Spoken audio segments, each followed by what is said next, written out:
I would say that press freedom is on the agenda again in this country because of the fallout from the phone hacking scandals with the News of the World. Journalism is such a crucial function in every society that we wanted to explore what makes good journalism and how important it is to use your own independent thinking when you are a journalist. Editors and publications self-censor themselves, and they think, well, we just did a story on leprosy. Maybe we don't want to do one on poverty this month. And then, I think that just kind of feeds itself. Then more and more publications stop focusing on the important stories and focus more on kind of fluff journalism. The pages that you can turn over in a newspaper are exactly the kind of pages that should be made a play of, and usually I find making a play the most exciting way to know about them.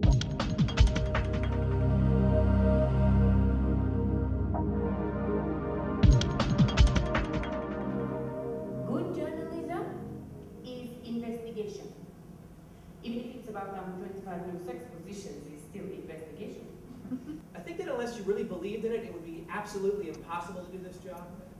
I use the word job loosely because it doesn't really feel like a job. It's more like I guess mission isn't the best word, but it's the only one that comes to mind. When Christine said that she was going to be writing this play, I put her in touch with a lot of the people that we published in Index. So that includes Lydia Cacho, the Mexican journalist who features in the play, Zoriah, the American photographer, Amira as well, and Wickrematunge. A few years ago, I started getting a lot of strange requests by email, so this was one in a series of those. I'd like to make paintings of your photographs, and I had several people want to do interpretive dances based on photographs. So, in comparison, this didn't seem that bizarre to me. Zoriah, we read about in Index on censorship, an article he'd written about his experience of photographing the aftermath of the suicide bombing in Iraq, and his experience of military censorship. Despite the fact he's a photojournalist, and the last thing a photojournalist wants to do is go in front of the cameras, he did that because he felt so strongly about what had happened.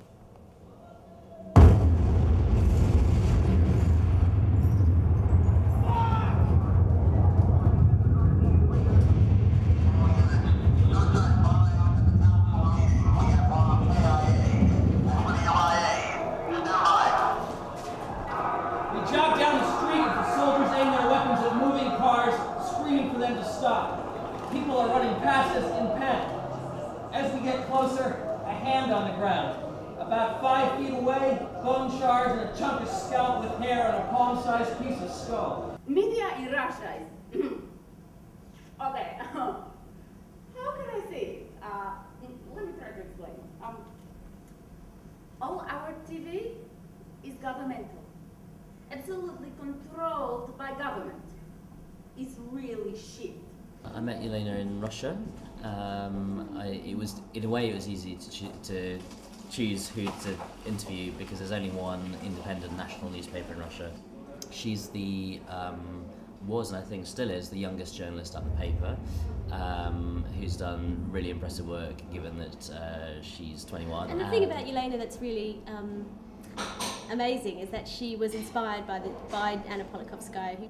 The deaths of journalists and the murders of journalists in Russia did not deter her. Anna Politkovskaya was killed. I didn't want to ask again because I was absolutely sure, totally sure that she couldn't be killed. But in 15 minutes, the internet news started to publish about it, and I suddenly realized that I am never going to have any chance to tell her that she is the person who changed my life. Russia is a country where the rule of law doesn't really function very well. So again, there have been many journalists who have been murdered. In very few cases has anybody been brought to justice for those murders. We see this incredible young journalist writing for the newspaper that Anna Politkovskaya wrote for, Novaya Gazeta, and Anna was one of the most famous Russian journalists who reported on Chechnya, who people to a degree thought was inviolable. Eventually it is my wish to work in Chechnya, but my editor feels I have a problem. He says, I don't care enough for my life, but hopefully one day in the future he will say, Elena, now you are ready. The Israelis regard me as a sort of traitor. They are disgusted by the thought that I can live among Arabs.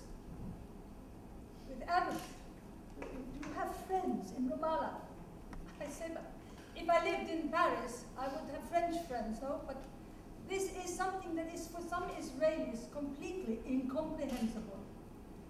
There are many Israelis tell me that I'm extreme. I say, no, it's the reality that is the extreme. I'm not such a revolutionary as everyone thinks. We knew about Amira House, we were aware of her work, and also her, her single-mindedness of, what she had decided to cover. She had decided to cover the Israeli occupation. That was all she was going to cover for her entire career, and that's all she writes about. So she is an expert, and is unique in the sense that she's the only Israeli Jew that lives in the occupied Palestinian territories. Thinking about what it would be like for an Israeli journalist to cover there. I mean, I've had an incredible amount of outrage to my photographs within Gaza, and I don't have anything to do with the Israeli or Jewish communities. I tend to cause an uproar here and there, but once a year is one thing. I think every day would be and in your own community, I think would also be quite difficult. I found that my knowledge of the occupation situation in Israel has been hugely coloured by exactly the kind of things that the character Amira is fighting against, how the media portrays the situation as an equal battle between equal sides, as opposed to an occupation of a hugely vastly superior power over a smaller one. So it was very interesting to me to go, I'm exactly guilty of that. Lal and Lasantha, I met Lal at an Index on Censorship Awards night a couple of years ago, and was talking to him and realised who he was after he told me, started telling me what happened to him and his brother. The thing with Lal and Lasantha that really struck us was that they had this real sense of glee and joy about the work that they did, despite the fact that their lives were so, under threat, not just in terms of violent threats and death threats, but also lawsuits and harassment and, just shutting down the press. Madam President, you presented your educational qualifications to the Parliament and to the Commonwealth heads of government, but we have certificates to prove that you went to a finishing school in Paris and not the Sorbonne as you claim. So, if you're kind enough to nominate a time and place, we can share our information with you and you can tell us if we are wrong. Dear Editor, letters to Her Excellency the President will only be entertained when they are from human beings, and not when they are from animals like you. We put your letter into the dustbin, although we feel even that is too good for your letter. We publish both letters on the front of the newspaper. When you start to talk to them and they describe it, and it's really extraordinary. It's hard to match up, but this is someone who is able to put that aside and take, and do their work and sort of not be put off, but to keep going. 4 motorcyclists came close to his car. 2 came in the front and blocked. 2 came on the sides. They shut the 2 windows and put a gun against the head and shot. Our newspaper is there for you. Be you Sinhalese, Tamil, Muslim, low caste, homosexual, dissident or disabled, do not take that commitment for granted. Lydia! What is your response now you know these men were involved in your abduction? All of Mexico can listen to these conversations and hear for themselves how corrupt some of our politicians and officials are. I intend to take this case to the federal court and file a suit against the governor for bribery, conspiracy to rape and abuse of authority. Lydia, Cacho, we met in Oslo at a global forum on freedom of expression event, and she was making one of the keynote speeches.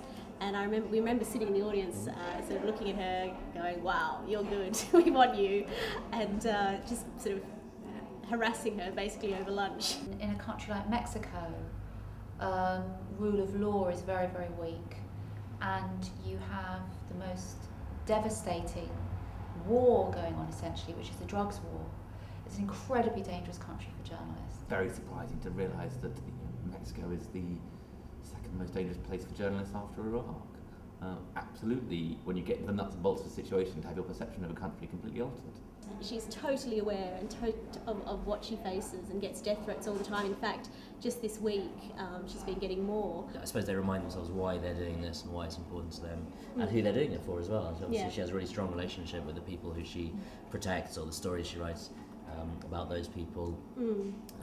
They kind of motivate her to carry on even when it seems impossible. I was made to believe that I would die if I didn't say that all of the evidence in my book was made up and that all of the girls were liars.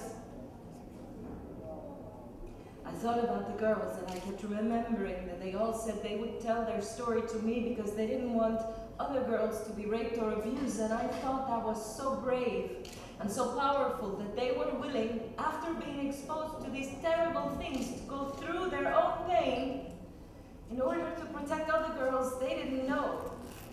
They've done something really unique and unusual with this play in making very important stories and very important issues something that you can go out to and have a nice evening on town and you know, enjoy a play and also come away from it you know, enriched and with some more knowledge. Thinking about where we make those choices in terms of how to play a person based on our research, in terms of how we edit the material to be both fair to the source but as dramatic as possible so it's engaging for the audience. It began as much more as a verbatim play, and then we felt like we wanted to make sure that as well as telling the stories sort of factually, we wanted to people to be able to really emotionally engage with who these journalists are and their stories.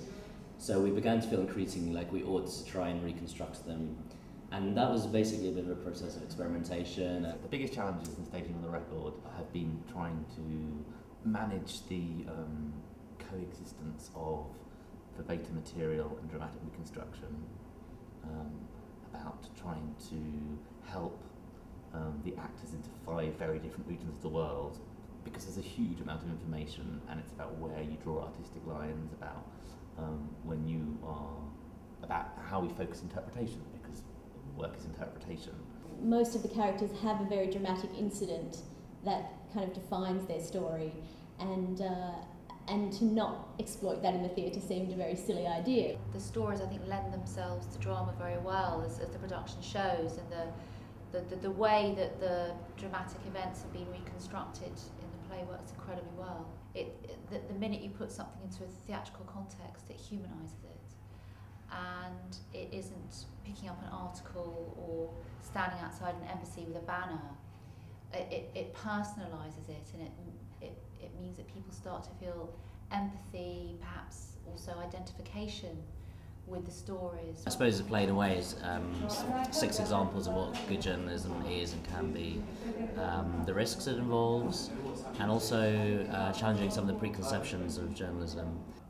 People form ideas based on what they hear in the news, and everything is affected by the news. I mean, the bottom line is your average, everyday person, you know, they've never been in a major disaster. They've never been in a conflict zone. They've never, most of them have never been to a third world country. So their views of what these situations are like, what these circumstances are like, are based on what they hear. And when that information is filtered, they can't form a true opinion and a true idea of what these situations are. And without, I think, an educated public, I don't think any good quality decisions of any kind can be made.